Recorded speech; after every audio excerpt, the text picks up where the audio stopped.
सद्गुरुनाथ भगवान की जय। ये दशम स्कंद का 15वां अध्याय है। बलदेव जी और भगवान की नाना प्रकार की लीलाएं जो साधारण मनुष्य को किस तरह से करना चाहिए और क्या करना चाहिए, हर एक चीज़ को संसार के सारे प्रहार और प्रशंसा स्वीकार करने के लिए परमात्मा ने हमको ये हमारे लिए प्रेरणात्मक पथ हमारे लिए दिया हुआ है।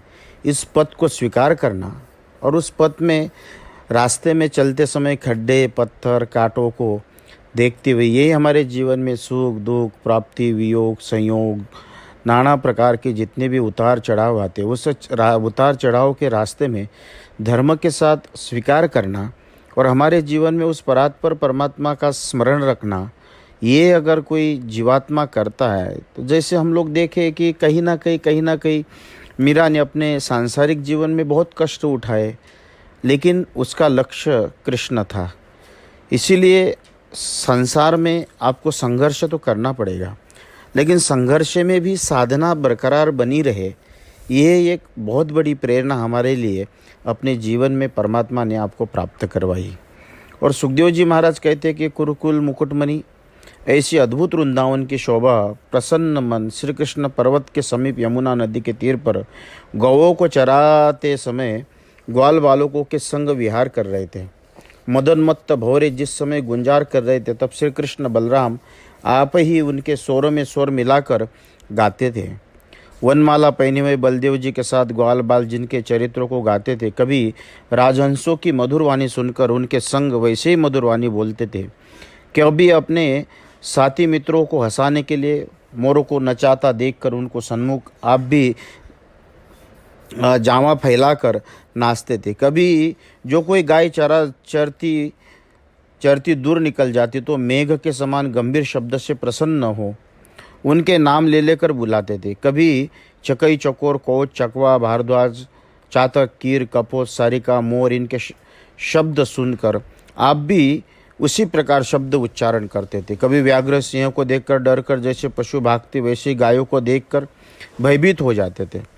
किसी समय खेलते खेलते बलदेव जी को परिश्रम हो जाता, तब किसी मित्र को गोदी में सिर चरण रख उनकी जंघा का तकिया बनाकर सो जाते थे। जब श्री कृष्णचंद्र आपके उनके पैर दबाकर पंखा करके उनकी थकावट दूर करते थे।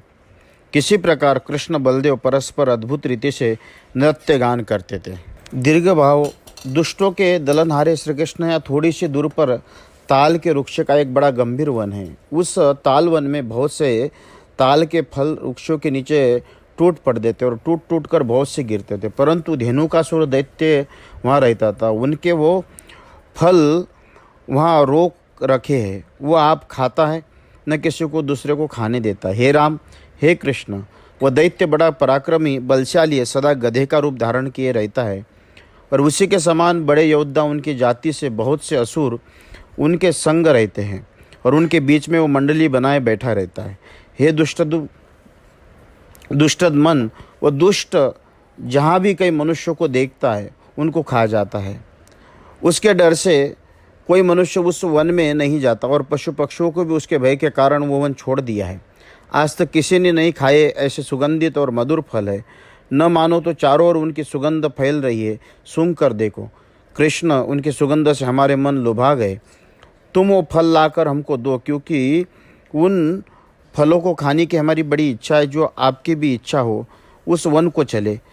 इस प्रकार मित्रों के वचन सुनकर प्रसन्न करने के लिए सब मित्रों को अपने संग ले दोनों भाई हंसकर ताल वन को चल दिए। वहाँ जाकर बलदेव जी ने ताल बजाकर हाथ में ताल के वृक्षों को हिलाया तो फलों के ढेर पृथ्वी पर गिर गए। जैसे मतवाला हाथी वृक्षों को हिलाकर फलों को ढेर के ढेर नीचे डाल देता है। पृथ्वी पर फलों को गिरने का शब्द सुनकर वो गर्दभ रूप धेनुकासुर पर्वतों समेत पृथ्वी को कंपायमान करता हुआ दौड़कर बलराम जी के सन्मुख आया। उस बलवान धेनुकासुर ने शीघ्रता से आकर दोनों पीछे पाँव से बलदेव जी के हृदय में एक दुलत्ती मारी और गंभीर शब्द से रेंकने लगा। राजन क्रोध में भरकर धेनुकासुर ने आकर मुख फैल बलदेव जी के पीछे पाँव से एक दुलती और मारी। तब तो बलदेव जी ने उनके दोनों टांगे एक हाथ से पकड़ कर ऐसे घुमाया जैसे लड़के गोपन घुमाते हैं। जब उनके प्राण निकल गए तब तो फिर फिराकर नित्य एक ताल के वृक्ष के ऊपर फेंक दिया। हे राजन, जब धेनुकासुर को वृक्ष पर फेंका तो उसने फेंकने से वो अत्यंत भारी तालक का वृक्ष टूटकर पृथ्वी पर गिर गया। उसी के गिरने से चारों ओर वृक्ष टूट टूट कर पृथ्वी पर गिर गए, अर्थात एक की चपेट में एक। इस प्रकार अनेक वृक्ष चूर्ण हो गए। बलदेव जी ने लीला करके धेनुकासुर को वृक्ष पर फेंका तो वह गर्दभ की चपेट से सर्वत्र ताल बल के वृक्ष कांपने लगे। जैसे महावेग की आंधी से सब पृथ्वी तल के वृक्ष कंपायमान हो जाते हैं। बलदेव जी के इस प्रकार पराक्रम में कोई आश्चर्य की बात नहीं कि क्योंकि वह अनंत और जगदीश्वर है। यह विश्व उनमें ओतप्रोत हो रहा है, जैसे वस्त्र ताने बाने में ओतप्रोत हो रहा था। जब धेनुकासुर मर गया तब उसके भाई बंधु जाति वाले गधे क्रोधित होकर कृष्ण और बलदेव के ऊपर झपटे। हे राजन, श्री कृष्ण बलदेव दोनों भाइयों के समान जो गधे आए उनके टांगे पकड़ पकड़ कर घुमा घुमा कर वृक्षों के ऊपर फेंक दिए। उस काल में लाल लाल ताल के फलों के समूह से श्वेत श्वेत मरे हुए गधों की लाशों को हरी हरी ताल के वृक्षों की शाखाओं से और काली काली उन वृक्षों की जड़ों से पृथ्वी ऐसी शोभायमान जान पड़ती थी जैसे लाल श्वेत हरी काली घटाओं से आकाश शोभायमान दिखाई दे रहा था। ऐसे अद्भुत चरित्र बलदेव को देख देख कर देवता लोग प्रसन्न होकर आकाश से पुष्पों की वर्षा करने लगे और अनेक प्रकार के बाजे बजाकर स्तोत्र पढ़ते थे। जब धेनुकासुर मारा गया तो फिर मनुष्य निसंदेह होकर उस ताल वृक्षों को फलों को खाने लगे और गाय भी निर्भय होकर घास चरने लगे और अनुचर गोप जिनकी स्तुति करते, कमल पत्र के जिनके विशाल नेत्रों को देखते और परम पवित्र जिनकी कथा और चरित्रों को सुनते, सब ग्वाल श्री कृष्ण बलदेव सहित ब्रज में आए। गायों की खुरों की और जो धुरी उड़ती थी उनके पड़ने से जिनके केश धूसर वर्ण हो रहे थे, मोर पुच्छों को मुकुट सिर पर धारण कर रहे थे, उनके बन के पुष्पों को और तुरे कानों में लटक रहे थे। तिरछी चितावन मनोहर मुस्कान देखते बांसुरी बजाने ग्वाल बाल जिनका एज गाते थे। श्री कृष्ण चंद्र आनंद कंद यशोदानंद को देखकर सब गोपियाँ हिल मिलकर आई और ब्रज बालाओं ने नेत्र रूपी भंवरों की श्री कृष्ण चंद्र के मुख कमल के रस से दिन दिन तृष्णा को और श्याम सुंदर के विरह के ताप को शांत करके लाज भरी मुस्कान और कटाक्ष भरी चितवन से आदर सम्मान किया और उसको स्वीकार करके ब्रज में आए। पुत्रों ने जिनका परम स्नेह और यशोदा और रोहिणी अपने पुत्रों की इच्छानुसार सब पदार्थ उपस्थित रखती थी। ब्रज विहारिणी ब्रज में आकर उपटन लगाकर स्नान किया तो मार्ग का सब श्रम दूर हो गया। हे राजन, उस जहरीले जल के पीने से ऐसे अचेत हुए कि तन मन कुछ सुधी बुद्धि नहीं रही। मृतक के समान निष्प्राणों को मुरझाकर यमुना के किनारे पर गिर गए। योगेश्वर के ईश्वर श्री कृष्ण भगवान अपने मित्र ग्वालबा और गायों को मूर्छित देख अपनी अमृत वर्षिणी दृष्टि को देखकर सबको जिला दिया। जब गाय और ग्वाल बाल जी उठे और कृष्ण को अपने सन्मुख खड़े देखा, बड़े आश्चर्य से परस्पर को देखने लगे। अब हमने श्री कृष्ण की कृपा दृष्टि का प्रभाव देख लिया। जिनके विष पीकर प्राण निकल गए थे फिर जी उठे। हम सब इनके अपने परम प्यारे कृष्ण की कृपा दृष्टि मानते हैं। इति श्रीमद्भागवते महापुराणे दशम स्कंदे पूर्वार्ध भाषाटिकायां धेनुकवधू नाम पंचोदशो अध्याय। सुखदेव जी बोले, हे राजन, कालिंदी को कालिया सर्प के विष से बिगड़ा देखकर प्रभु श्री कृष्ण चंद्र ने यमुना के जल को शुद्ध करने के लिए उस कालिया सर्पों को वहां से निकाल दिया। राजा परीक्षित ने पूछा कि हे ब्राह्मण, महागंभीर जल के भीतर कैसे कालिया नाग को दंड दिया? वो किस कारण कालिया के महागंभीर जल से वास करता था, वो कृपा कर विस्तार से वर्णन कीजिए। हे ब्राह्मण, श्री कृष्ण चंद्र आनंद कंद स्वच्छंद विहारी अपने भक्तों को दिखाने के लिए अनेक प्रकार के चरित्र करते। उन भक्त भावन भगवान के गोपाल नादिक परमोपदार प्राणाधार चरित्रामृत के श्रवण द्वार पान करने से कौन पुरुष तृप्त हो सकता है? सुखदेव जी बोले, हे राजन, कालियानाग का एक कुंड था जिसमें विष की अग्नि से नित्य जल औठता रहता था और आकाश के उड़ने वाले पक्षी उस गरल के ताप से जलकर उस जल में गिर पड़े और उस विषैले जल की लहरों में जलकण से मिली पवन को चलती थी। उसी लगने से किनारे के वृक्ष और घास सूख जाती थी। जो जीव कुंड के तट पर भूल से चले जाते उसी समय जल की झल से जलकर तड़प तड़प कर मरते थे। श्री कृष्णचंद्र ने अपने मन में कहा कि इस कुंड में ऐसे विषधर सर्प का रहना अत्यंत दुखदायक है, क्योंकि जो कोई पशु पक्षी पुरुष इस जल को पीता है वह क्षण भर में ही नहीं जी पाता, उसी समय अकुला कर मर जाता है और दूसरे यमुना के जल को दोष लगता है। इसलिए ऐसे दुष्ट का यहाँ से निकालना ही अच्छा है, कारण जो यहाँ रहता तो लाखों जीवों की हत्या करेगा, जिसके विष की लपेट से 4 कोस तक जल खोलता रहता है। ऐसा कोई सामर्थ्यवान नहीं है जो इस कुंड के पास जा सके। इस प्रकार कृष्ण ने विचार विष से बिगड़ी हुई यमुना को देखकर दुष्टों को दंड देने के लिए जिन्होंने अवतार लिया, उन श्री कृष्ण महाराज ने बांध पीताम्बर से कमर कस उस महा ऊंचे कदम्ब के सुख से ताल ठोकर कालिया कुंड में कूद पड़े। पुरुषोत्तम भगवान जिस समय जल में कूदे उस समय उनके मार के झटक से और सर्प के गरल की गर्मी से कालिया दल का जल बहुत ऊपर को उछला और विष की लपटों को प्रभाव से अत्यंत खारी और माँ भयानक तरल तरंगे जल में उठने लगी। चारों ओर से यमुना का जल 100 धनुष तक फैल गया। भगवान अनंत बल है, इस कार्य में कोई आश्चर्य की बात नहीं है।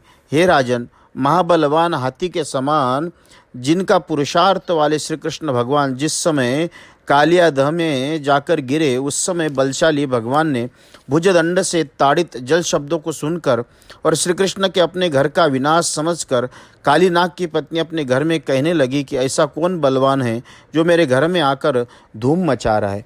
जब उसने न सहा गया तब झपट श्री कृष्ण के सन्मुख धाया।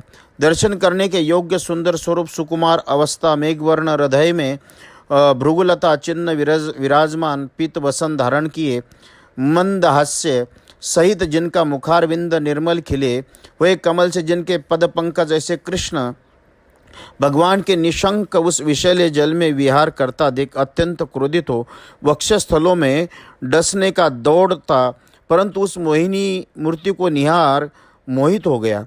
श्री कृष्ण के देह में सर्प लिपटा हुआ देखकर प्यारे मित्र ग्वाल बाल सब दुखित और श्री कृष्ण चंद्र में देह मित्र धन स्त्री समस्त कामना जिनके अर्पण कर दी। शोक दुख भय से सुधि बुद्धि विसार है गोप पृथ्वी में पछार खाए गिरते गए। श्री दामा को गालियाँ देते हुए वृंदावन की ओर चले गए। यहाँ सब मूर्छित हो गए। तब गाय बैल वत्स छोटी छोटी बच्चियाँ महादुखी होकर रंभाने लगी और टकटकी बांधकर मनमोहन प्यारी की ओर देखने लगी और झट से कारण ऐसे सुस्त हो रही थी मानो सो रहे हो। कल से 3 प्रकार के उत्पात ब्रज में हो रहे थे। पृथ्वी डामाडोल हो रही थी, आकाश से तारे टूट टूट कर गिर रहे थे, पुरुषों की बाई भुजाएं और बाएं नेत्र फड़क रहे थे। ये उत्पात विपत्तियों को सूचित करते हैं। नंद प्रभुति उन उत्पातों को देखकर अत्यंत भयभीत हुई। आज बिना बलदेव को संग लिए कृष्ण अकेले गाय चराने गए हैं। उन खोटे उत्पादों से श्री कृष्ण निधन मानकर और उनके प्रभाव को कुछ न जानकर श्री कृष्ण में जिनका तन मन धन लगा रहा था वो इन कठिन उत्पातों के भय से अत्यंत पीड़ित कहने लगे। उस समय नंद यशोदादिक सब ब्रजवासी बाल वृद्ध स्त्री अत्यंत व्याकुल होते रोते पीटते पशु की नाई रामकृष्ण के खोजने को गोकुल से बाहर निकले, क्योंकि पूर्ण प्रेम जिनके मन श्री कृष्ण में लगे रहते। यदुवंशी भगवान बलदेव जी किसी वन में बालकों के संग विहार कर रहे थे। उनसे भी किसी ने कहा कि आज श्री कृष्ण खो गए हैं। उनके ढूंढने के लिए नंद यशोदा सब ब्रज वासी अति अधीर होते हुए चिल्लाते फिरते और तुम्हारा भी नाम ले लेकर पुकारते। बलदेव जी उनको अधीर व्याकुल समझकर हंसे, परंतु कुछ मुख से कहा, क्योंकि वो अपने छोटे भ्राता कृष्ण की महिमा को अच्छी रीति से जानते थे। वो किसी वश के नहीं है। सब ब्रजवासी कृष्ण को प्यारे को ढूंढते ढूंढते मार्ग में श्री कृष्ण के चरण चिन्ह देख उन चरण चिन्हों को देखकर सब पुकार पुकार कर कहने लगे, देखो भाई, आज ग्वाल बालों की चरण चिन्ह पृथ्वी पर लग रहे और गाय बछड़े उनके संग है। विदित होता है कि यमुना की ओर गए हैं। ये कहे सब ब्रजवासियों ने कुछ धैर्य धारण किया। हे राजन, वो लोग गायों के मार्ग और ग्वाल बालों के पदों बीच में श्री कृष्ण चंद्र भगवान जगदीश्वर के चरणों को चिन्ह कमल यव अंकुश वज्र ध्वजा की रेखा देखते देखते बहुत शीघ्र चले। सब स्त्री पुरुष काली दह के किनारे पहुँचे। जाकर देखा तो दह के भीतर किनारे पर जड़ बुद्धि हुए ग्वाल बाल पछाड़ खाए पड़े हैं। चारों ओर गाय बछड़े रंभाते रहे। सबकी ये दशा देखकर सब महादुखी हुई। जिन गोपियों का मन अत्यंत भगवान में लय हो रहा था, उन गोपी मनमोहन में मन लगाने वाले श्री कृष्ण चंद्र का प्यारा मंद मुस्कान, तिरछी चितवन, मधुर वचनों की सुधि करके अतिशय प्यारे श्याम सुंदर को सर्प से ग्रसित हुआ देख अत्यंत व्याकुल हो गई और तीनों लोग सुने दिखाई देने लगे। पुत्र श्री कृष्ण को दह में देख यशोदा माता जल में गिरने चली। तब गोपियां उन्हें पकड़ अति दुखित होके आंसुओं में आंसू बहाती यशोदा को समान दुख करती। ब्रज में करी हुई भगवान की प्यारी लीला वर्णन करती हुई भगवान के मुख की ओर दृष्टि देखकर गोपियां मृतक के समान हो गई। श्री कृष्ण चंद्र में प्राण लगाए कालिंदी के दह में पुत्र शोक्ष नंद आदि ब्रजवासियों को देह में गिरता हुआ देख कृष्ण के प्रभाव को जानने वाले भगवान बलदेव जी रोकते भय। इस प्रकार अपने गोकुल को अनन्य गति देखकर और कोई उनके क्लेश का मिटाने वाला नहीं, ये जानकर स्त्री बालक सब ब्रजवासी मेरे लिए अत्यंत दुखी है। ये विचार कर मनुष्यों के सदृश लीला करने वाले गर्व प्रहारी भगवान दो घड़ी उस सर्प की कुंडली में रहकर फिर उस बंधन से छूटने की इच्छा की। तब श्री कृष्ण ने अपना देह इतना बड़ा किया कि उसके अंग के सब बंध ढीले हो गए, नस नस दुखने लगी, हड्डियों को जोड़ जोड़ टूटने लगे। तब तो वह नाग श्री कृष्ण को छोड़कर महाक्रोध कर फनों को उठा उठाकर लंबे लंबे श्वास लेने लगा और नतनी से विष की ज्वाला निकालने लगा। आंखों से पलक सुले हुए और मुख से विष नल की ज्वाला भड़कने लगी। ऐसा वह कालिया नाग कृष्ण को और देख रहा था। दो दो फाक वाली जिह्वा से अधरों को क्षण क्षण में चाट चाट कर क्रोध करता था। उस विकराल विषानल भरी चितवन वाले कालिया नाग के चारों ओर फिर कर ब्रज विहारी विहार करते फिरते, जैसे गरुड़ सर्प के चारों ओर फिरता है, और वह कालिया भी अपना अवसर देखता हुआ भगवान के चारों ओर घूमता फिरता था। श्री कृष्ण अपना दाव विचारते, कालिया अपना दाव विचारता। श्री कृष्ण की इच्छा तो यही थी कि मेरा दाव लगे तो कालिया के फन पर चढ़कर नृत्य करूं। कालिया के मन में ही विचार था कि किसी प्रकार एक बार तो वन लीला को फिर लिपट जाऊं और अपना दाव तक रहे। तब फिरते फिरते कालिया का पराक्रम घट गया और तब कालिया के ऊपर को उठे हुए फनों को नीचे नवाकर श्री कृष्ण ने झपटा कर उसका फन पकड़कर चरण तले दाव उसके नाक में नाथ डाल दी और उसके शीश पर जा चढ़े और नाचने लगे। जिस समय नटनागर नटवर वेश धर कर कालिया के फनों पर नाचने को खड़े हुए, उसको देखने के लिए गंधर्व सिद्ध सुरगन चानर देवांगन सब अत्यंत प्रसन्न होकर मृदंग ढोल नगाड़े अनेक प्रकार के बाजे बजाते गीत गाते हुए पुष्प वर्षा भेंट लेकर आए और भगवान की स्तुति करने लगे। हे राजन, जिस कालिया के 101 मस्तक थे, उसके जो मस्तक ऊपर को उठाया उसको दुष्ट दमन श्री कृष्ण चंद्र ने उसी समय पाँव की ठोकर से नीचे को दबा दिया और जब वह क्षीण अवस्था वाला इधर उधर गिरने लगा तब मुख से नासिका से रुधिरा की धारा निकलने लगी, शरीर से बंध ढीले हो गए। इस प्रकार दुष्ट कालिया का दुष्ट दमन भगवान ने मर्दन कर दिया। तो भी कालिया नाग के महाक्रोध करके लंबे लंबे श्वास लिए और मुख से विष उगला, फिर सिर ऊपर को उठाया, परंतु भगवान शत्रु दमन ने नृत्य कर उसके चरणों के ठोकर से उसके मस्तकों को नीचे को झुका दिया उस समय गंधर्व और देवताओं ने अत्यंत प्रसन्न होकर शेषनाग की शैया पर शयन करने वाले नारायण के समान जानकर यशोदा नंदन भगवान की पुष्पों की पूजा की। हे राजन, नटनागर भगवान ने जो चित्र विचित्र तांडव नृत्य किया उसमें कालिया के फन रूपी छत्र टूट गए और सब शरीर की नस नस ढीली हो गई। मुख से रुधिर बहने लगा। श्री कृष्ण को स्थावर जंगम गुरु पुराण पुरुष नारायण समझकर मन में उनकी शरण ली। समस्त ब्रह्मांड उनके उदर में विराजमान है। ऐसे विश्वभावन भगवान मुरलीधर ने त्रिलोकी का भार अपने देह में धारण कर कालिया के मस्तक पर मुरली बजा बजा कर उछल उछल कर तांडव किया। उस समय मुरली मनोहर का कौतुक देखने के लिए देवता, किन्नर, अप्सरादि अपने विमानों पर बैठकर आए और अनेक प्रकार के बाजे बजाकर वैकुंठ विहारी उत्तम उत्तम चरित्र गाने लगे। अप्सराएं भांति भांति के नृत्य करने लगी। देवता आकाश से पुष्प वर्षा करने लगे। उस समय देवता गंधर्व तो ताल शोर सहित गाते थे। उसी में मुरली मनोहर अपनी मुरली की तान मिलाते और जब कालिया के सिरों पर ठुमक ठुमक कर पग धरते और नृपुरों का शब्द बाजे से मिल गया, उस नृपुरों की झनकार की ध्वनि सुनकर पवन पानी भी बहने से बंद हो गया।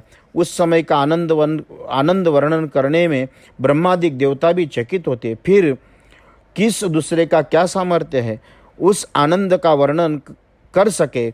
जब त्रिभुवन पति ने त्रिभुवन का भार कालिया के सिर पर रखा तब उसके सब अंग शिथिल हो गए। मुखों की रक्त की फुहारें निकलने लगी। देह थककर जब मृतक समान हो गया, सब अभिमान जाता रहा। उस समय अपने जीवन की आशा छोड़ फनों को पृथ्वी पर पटकने लगा। मस्तक पर चरणारविंद के चिन्ह हो गए। उस समय कालिया की दुर्दशा देखकर वस्त्र आभूषण जिनके अस्त व्यस्त हो गए, केश खुल गए, ऐसी कालिया की पत्नी पति के शिशुओं को छत्र के समान टूटे देखकर हृदय में करघात करते हुए नारायण के शरण आई। अत्यंत व्याकुल जिनके मन अपने छोटे छोटे बच्चों के आगे करके नाग की पतिव्रता स्त्रियां अत्यंत पीड़ित वो प्रथम पृथ्वी पर पड़कर साष्टांग दंडवत प्रणाम किया और अपने पति के पाप छुटाने के लिए श्री कृष्ण भगवान के चरण शरण में आई। नाग पत्नियां बोली, हे नाथ, इस अपराधी को आपने दंड दिया। अब क्योंकि आपका अवतार दुष्टों को दंड देने के लिए शत्रु और मित्रता आप एक सा समझते हो, इसलिए आपका नाम समदर्शी है। दुष्टों को विचार कर दंड देते हो, मित्रों का मित्र समझकर उनका अनुग्रह करते हो, दुष्टों को दंड देते हो, उस आपकी कुछ विषमता नहीं है।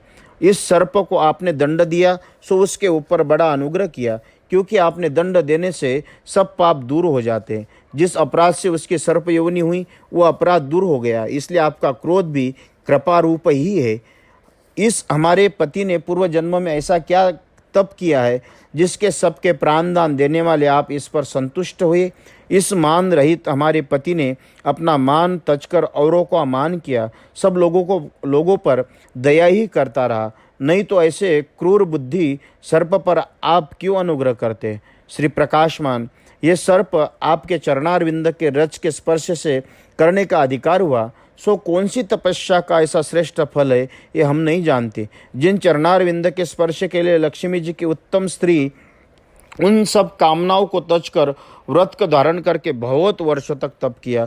जिन पुरुषों के आपने चरणारविंद की रज की शरण ली है वे पुरुष न तो स्वर्ग की, न चक्रवर्ती राज्य की, न शिवलोक की, न इंद्रलोक की, न ब्रह्मलोक की, न पाताल की, न योग, न सिद्धियाँ, न मोक्ष की चाहता है। हे नाथ, लक्ष्मी आदि लेकर बड़े बड़े ऋषि मुनियों को आपके चरणारविंद रज महादुर्लभ है। उस रज को क्रोध के वश तमोगुण से उत्पन्न विष वाले सर्पों का राजा कालिया बिना उपाय प्राप्त हो गया, क्योंकि अपने कर्मों के वश में संसार चक्र में भ्रमते हुए तुम्हारे चरणारविंद के रज की शरण चाहने वाले शरीरधारियों को मनमानी संपत्ति मिलती है। 6 प्रकार के ऐश्वर्य युक्त सर्वदेह में अंतर्यामी रूप रहित उनके विराजमान रहते हो। पृथ्वी, जल, तेज, वायु, आकाश, इस पंचभूति आश्रय रूप सबके आधिकरण आप कारण रहते हैं। ऐसे परम कारक परमात्मा को हम बारंबार नमस्कार करते हैं। आप ज्ञान, विज्ञान अर्थात चैतन्य शक्ति करके परिपूर्ण हो, व्यापक हो, अनंत हो, शक्तिमान हो, त्रिगुण हो, निर्विकार हो, माया के प्रवर्तक हो, हम बारंबार आपको नमस्कार करते हैं। ऐसे नाग पत्नियों ने नाना प्रकार से परमात्मा की प्रार्थना करते हुए इतनी कथा सुखदेव जी बोले कि हे राजा परीक्षित, जब इस प्रकार नाग पत्नियों ने श्री कृष्ण चंद्र महाराज की स्तुति की तब भगवान ने मूर्छित पड़े हुए उस भग्न मस्तक कालिया नाग को चरण की ठोकर से प्रहार कर छोड़ दिया। सहज में वो दिन कालिया सचेत होकर लंबे लंबे श्वास लेने लगा। हाथ जोड़कर भगवान की निवेदन करने लगा, हे नाथ, जब से हम उत्पन्न हुए तब से ही हम दुष्ट है, तामसी हमारा स्वभाव है, बड़ा भारी हमारा क्रोध है, लोगों का खोटा आग्रह रूप स्वभाव नहीं छूटता। हे संपूर्ण जगत के रचने वाले सत्वगुण रजोगुण तमोगुण अपने अपने अनेक प्रकार विश्व रचा है, जिसके स्वभाव शक्ति बल बीज यौनिया संस्कार और आरोत्या ये सब पृथक पृथक प्रकार के हैं। ये विश्व आप ही ने ही रचा है। हे भगवान, उस विश्व में हमें सर्प बनाए। जन्म से हमारे हृदय में अधिक क्रोध बढ़ा है और आपकी ही माया से मोहित हो रहे। आपसे मोहित हुए आपकी माया को कैसे छोड़ सकते? संपूर्ण भेदों को जानने वाले जगत के ईश्वर आप ही हो। आप माया के छुड़ाने के कारण हो। आप काम आपके हमको सौंपा है, उस पर हम ऐसे दुष्ट रहे, आपसे भी न चुके, ये मानकर चाहे हमारे ऊपर कृपा करो चाहे दंड दो, आप परमेश्वर हो, ये सब काम करने योग्य। हे राजन, जब दीनदयाल दीनानाथ के व्याल को अत्यंत बेहाल देखा तब उसका श्रम दूर कर चतुर्भुज रूप दर्शन दिया। इस प्रकार कालिया की मीठी वाणी सुनकर दीनबंधु भगवान ने कहा कि मैंने तेरे मस्तक के अपने चरण सरोज छुआ दिए है, अब तुझे किसी प्रकार का शोक संताप न होगा, परंतु तू अब इस कुंड का वाद छोड़ रमनक द्वीप को चला जा और अपनी जाति से सर्प बाल बच्चे स्त्रियों से साथ ले जा, क्योंकि अब मैं यहाँ जल क्रीड़ा किया करूँगा और गाय बछड़े ग्वाल बाल यहाँ तक जल पिया करेंगे। आज से इसका नाम कालिया कुंड होगा। जो कुछ प्रातः काल उठकर अथवा संध्या समय चरित्र का पाठ करेगा उसको सर्प का भय न होगा। ये कालिया ध स्थान मेरे विहार करने का है। जो पुरुष इसे स्नान कर जल से पितृ देवता का तर्पण करेगा या व्रत और मेरा पूजन करेगा उसको अश्वमेघ यज्ञ का पुण्य फल और अनंत समय परम धाम को जाएगा, अर्थात फिर इस संसार में जन्म नहीं लेगा। जिस गरुड़ के भय से रमन द्वीप को छोड़ के तूने इस दह में आया और गरुड़ तुझको अब नहीं खाएगा, क्योंकि तेरे मस्तक पर मेरा चरण चिन्ह है। इतनी कथा कहे सुखदेव जी बोले। अद्भुत लीला वाले भगवान श्री कृष्ण चंद्र ने ये बात कही तब नागिनी स्त्रियां अत्यंत आनंद सहित श्री कृष्ण भगवान की पूजा करने लगे। दिव्य वस्त्र माला मणि अमूल्य आभूषण दिव्य सुगंध केसर कस्तूरी चंदन आदि लेपन बड़ी बड़ी कमल की मालाओं को गरुड़ ध्वज भगवान की पूजा की। कालिया सर्प ने भगवान की आज्ञा मान उसी समय परिक्रमा आदि दंडवत प्रणाम किया और अपने कुटुंब समेत उरग द्वीप के चला गया। उस देवता के आकाश में जय जय ध्वनि कर कहने लगा, शरणांगत वत्सल धन ने आपको कालिया के अपने चरण में रख लिया। उसके फनकर चरणारविंद लगाकर गरुड़ जी की कठिन त्रास से बचा लिया। वृंदावन विहारी विहारार्थ मनुज रूपधारी भगवान श्री कृष्ण चंद्र की कृपा से यमुना जी का जल अमृत के समान निर्मल हो गया, लेश मात्र भी विष न रहा। इति श्रीमद्भागवते महापुराणे दशम स्कंदे पूर्वार्ध भाषा टीकायां कालिया निर्यापनम नामम षोडशोऽध्यायः।